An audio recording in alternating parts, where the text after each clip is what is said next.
Graça e paz, queridos. Estamos novamente aqui com a nossa 20ª palestra sobre o sacerdócio eterno de Jesus, o sumo sacerdote segundo a ordem de Melquisedeque.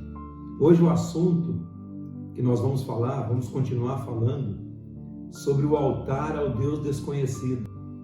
Hoje especialmente nós estaremos trazendo trechos dos relatos a respeito do altar ao Deus desconhecido, algo mais detalhado, para que você tenha o conhecimento a respeito de como surgiu esse altar ao Deus desconhecido.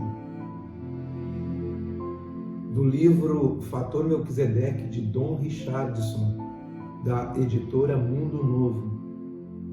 Ao falar do altar ao Deus desconhecido, segundo o relato do texto de Atos, no capítulo 17, do versículo 10 a 34, quando Paulo apela para uma história que os atenienses conheciam sobre aquela praga de 600 anos antes de Cristo, os dias de Epimênides, um filósofo que foi um pensador grego que vivia na ilha de Creta nessa época, que houve essa grande praga e que todos os sacerdotes gregos ofereceram sacrifício a todos os deuses que eles podiam oferecer sacrifícios para ver se essa praga cessava.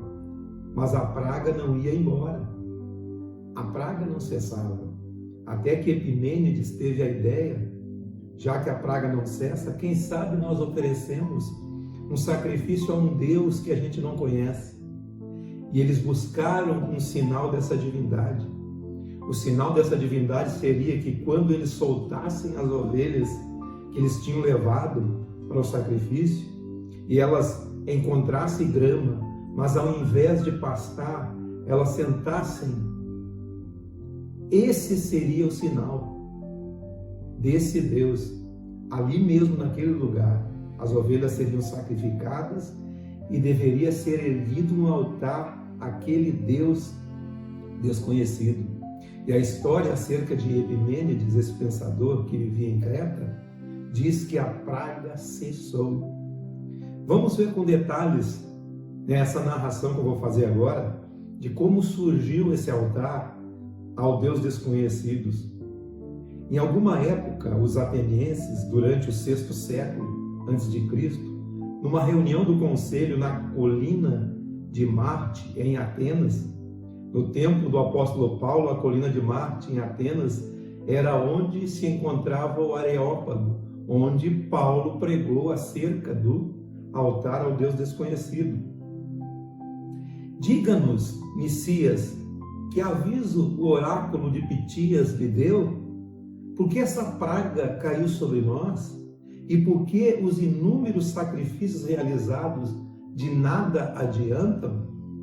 O impassível Nicias olhou de frente o presidente do conselho e disse: a sacerdotisa declara que a nossa cidade se encontra sob uma terrível maldição. Um certo Deus a colocou sobre nós, por causa do medonho crime de traição do rei Megacles contra os seguidores do Silon. É verdade, lembro-me agora, disse sobriamente outro membro do conselho.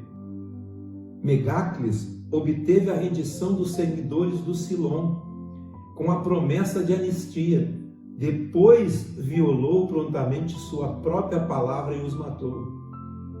Mas qual é o Deus que ainda nos condena por esse crime? Já oferecemos sacrifícios de expiação a todos os deuses. Não é bem assim, replicou Nicias. A sacerdotisa afirma que resta ainda um Deus a ser apaziguado. Quem poderia ser? Perguntaram os anciãos, olhando incrédulos para Nicias. Não posso contar-lhes, respondeu ele. O próprio oráculo parece não saber o seu nome. Ela disse apenas que Nicias fez uma pausa, observando as faces ansiosas dos seus colegas. Enquanto isso, da cidade enlutada, à volta deles, ouvia-se o eco de milhares de cânticos fúnebres. Nicias continuou: precisamos enviar um navio imediatamente a Knossos, na ilha de Creta, e trazer de lá para Atenas um homem chamado Epimênides. A sacerdotisa assegurou-me que ele saberá como apaziguar esse Deus ofendido, livrando assim a nossa cidade dessa praga terrível. Não existe alguém suficientemente sábio aqui em Atenas? Esbravejou um ancião indignado. Temos que apelar para um estrangeiro? Se conhece algum grande sábio em Atenas, pode chamá-lo, disse Nicias. Caso contrário, cumpramos simplesmente as ordens do oráculo. Um vento frio, como se tocado pelos dedos gélidos do terror que varria Atenas, fez-se presente na câmara de mármore do conselho da colina de Marte. Um ancião após o outro aconchegaram-se mais em seus mantos de magistrado e refletiu sobre as palavras de Nicias. Vá em nosso nome, meu amigo, disse o presidente do conselho. Traga esse Epimênides, se atender ao seu pedido. E se ele livrar nossa cidade, nós o recompensaremos. Os demais membros do conselho concordaram. O calmo Nicias, de voz suave, levantou-se e, inclinando-se diante da assembleia e deixando a câmara, foi. Tempo depois, Nicias, ao descer a colina de Marte, se encaminhou para o porto de Pireu, que ficava aproximadamente 13 quilômetros de distância, na baía de Phaleron, e um navio achava-se ali ancorado.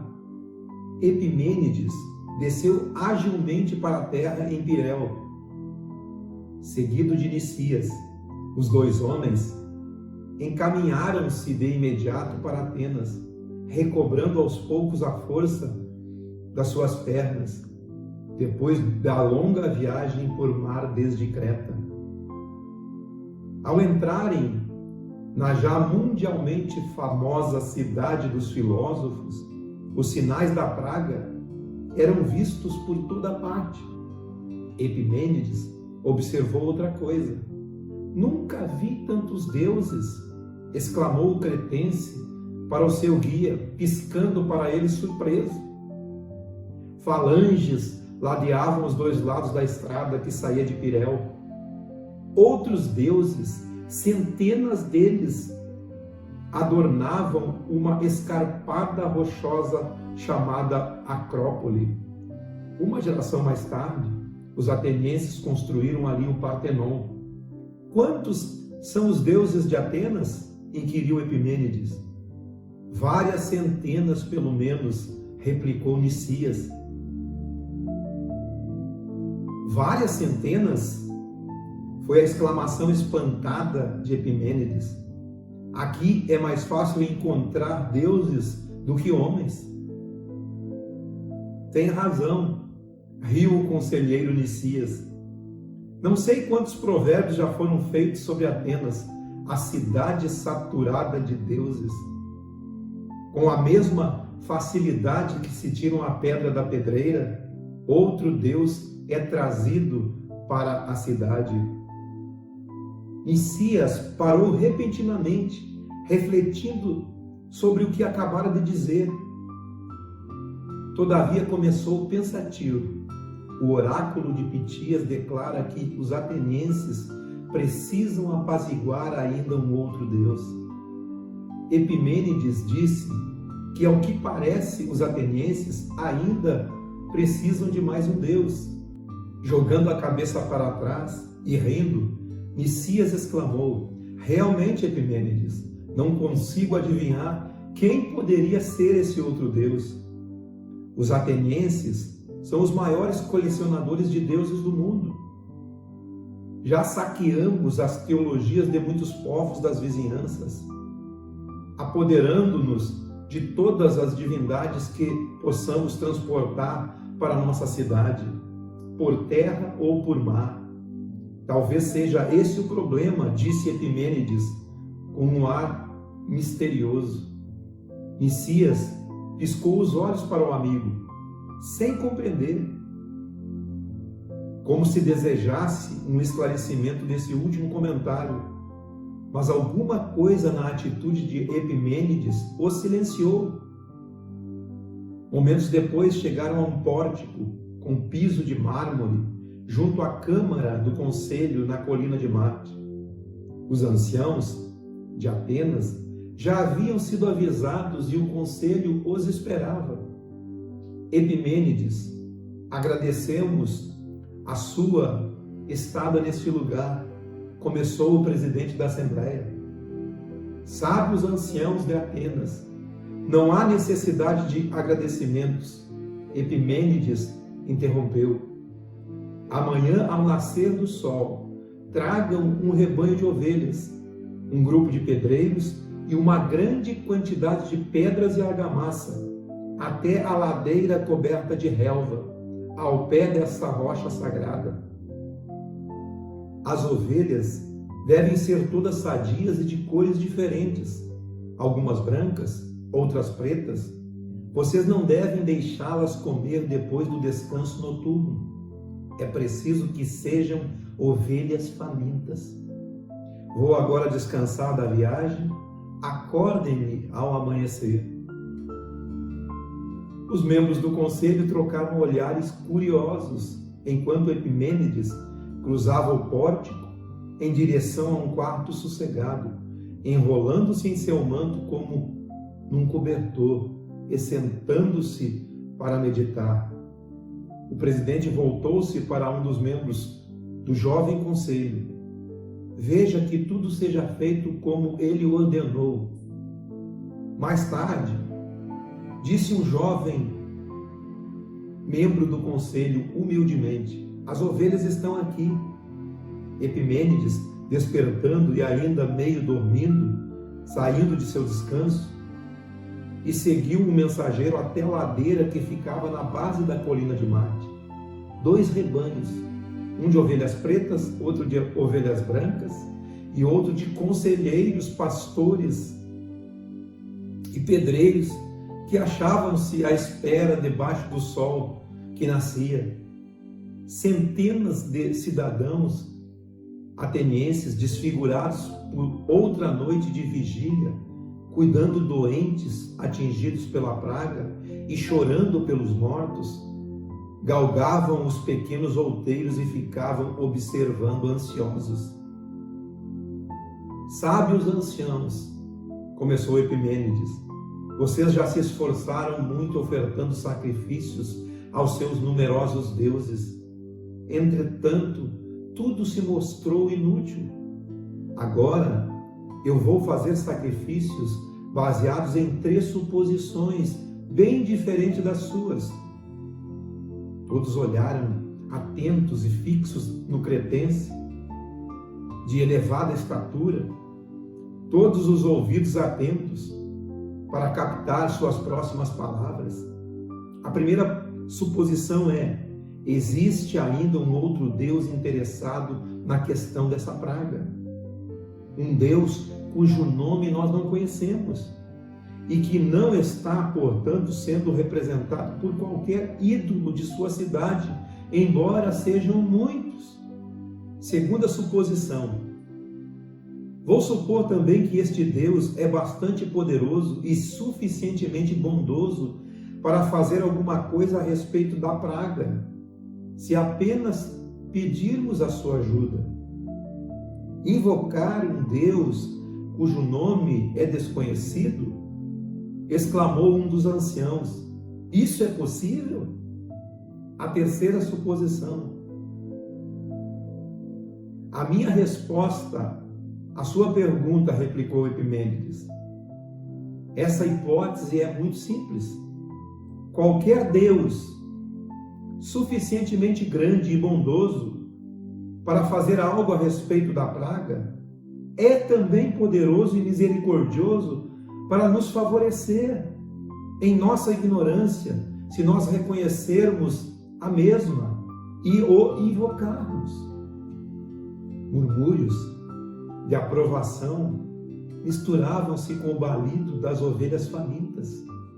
Os anciãos de Atenas jamais tinham ouvido essa linha de raciocínio antes.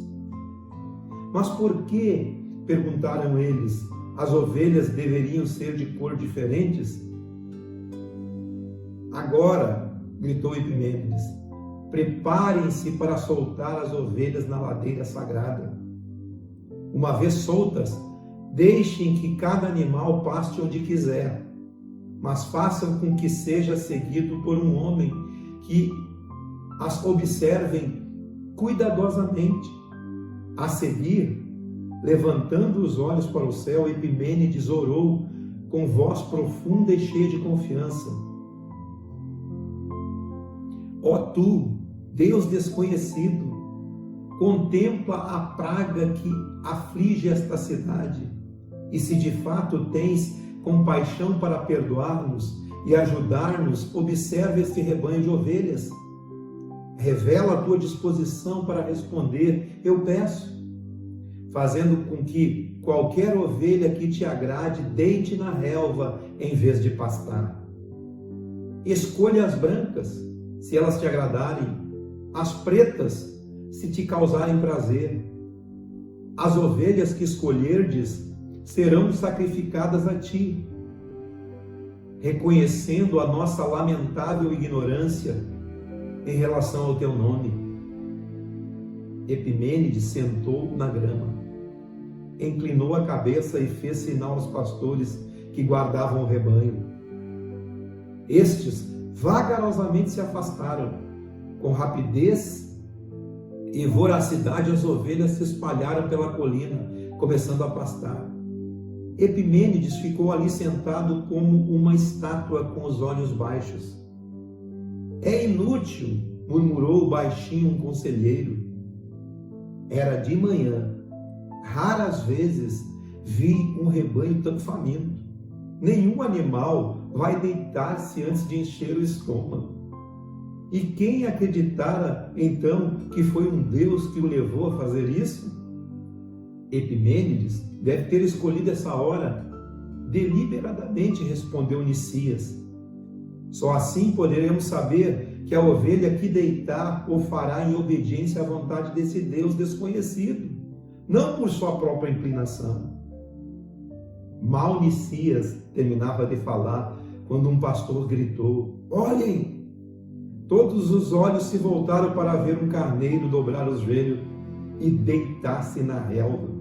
Eis aqui outro, bradou um conselheiro surpreso, fora de si por causa do espanto. Em poucos minutos, algumas ovelhas se achavam acomodadas sob aquela relva suculenta demais para que qualquer herbívoro faminto pudesse resistir em circunstâncias normais. Se apenas uma ovelha deitasse, nós diríamos que ela estava doente, exclamou o presidente do conselho. Mas isto só pode ser uma resposta. Com os olhos cheios de reverência, ele se voltou dizendo a Epimênides: o que faremos agora?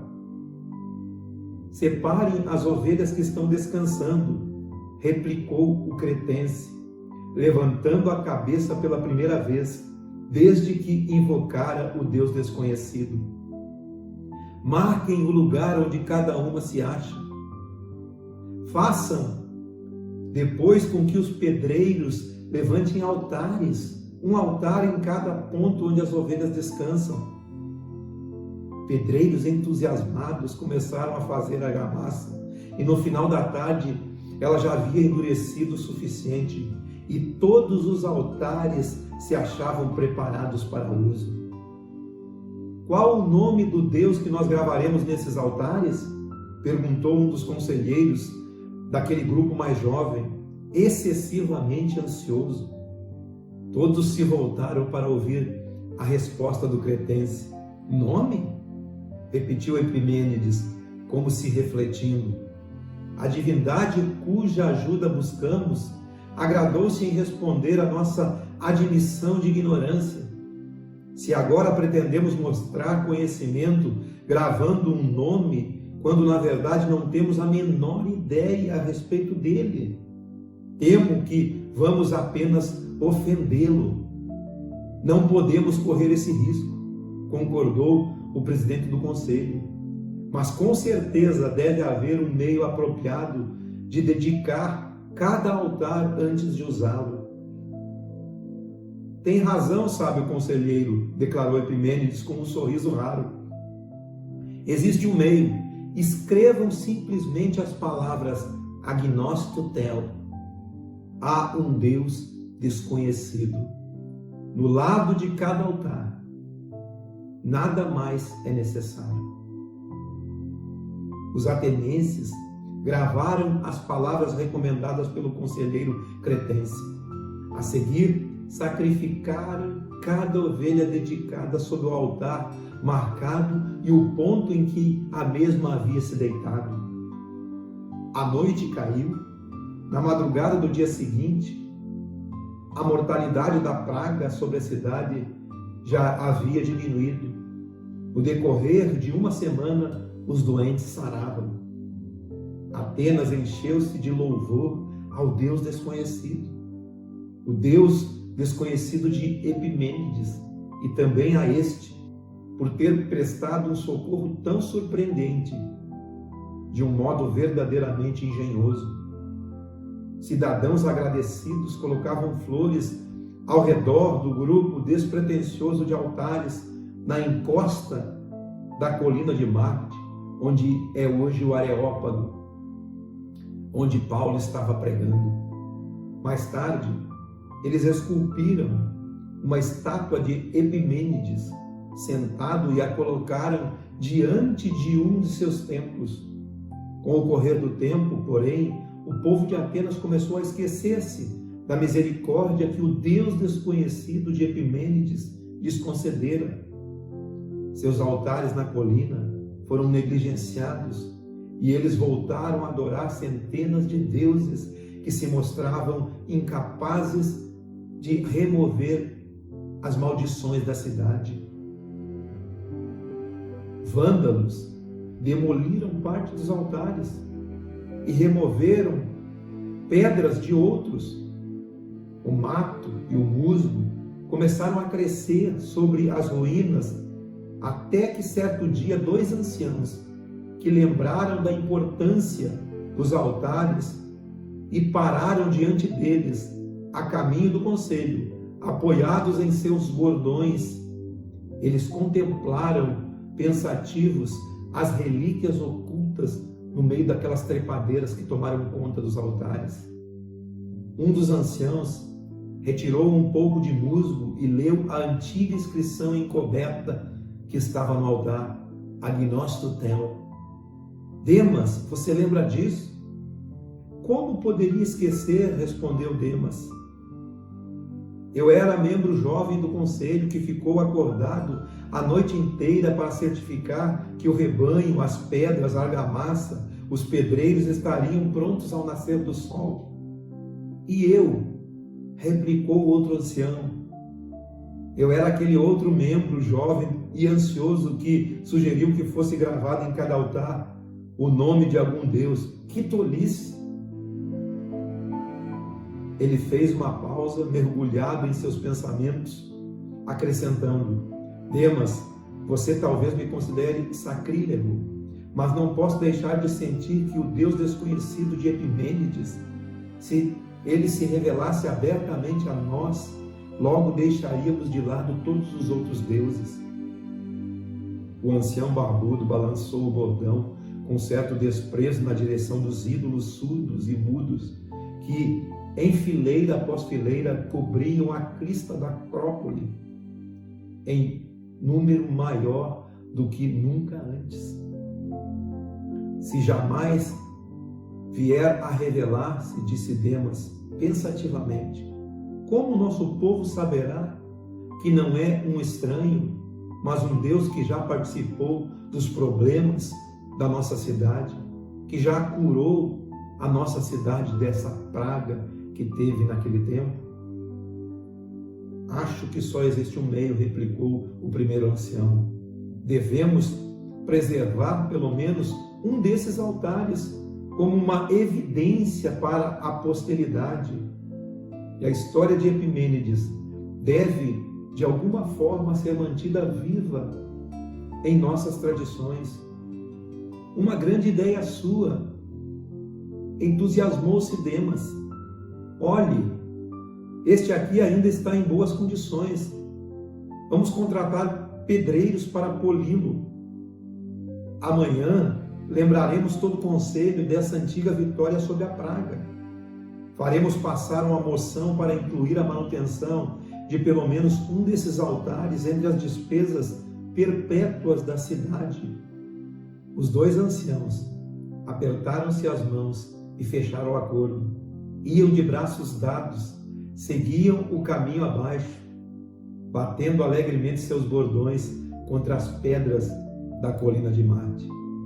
O relato sobre o altar ao Deus desconhecido acima baseia-se principalmente em uma tradição retratada como história por Diógenes Laércio, um autor grego do século III a.C., numa obra clássica denominada As Vidas de Filósofos Eminentes. O relato que eu fiz aqui, como disse no princípio, foi extraído do livro O Fator Melquisedeque, o testemunho de Deus nas culturas através do mundo, do escritor Don Richardson, editora Mundo Novo. Nós vamos encerrar aqui essa palestra, a 20ª, e estaremos na próxima continuando sobre esse assunto, fazendo um comentário a partir da pregação de Paulo no altar ao Deus desconhecido lá em Atenas, lá no Areópago, na colina de Marte. Eu aguardo todos vocês. Até lá. Em nome de Jesus.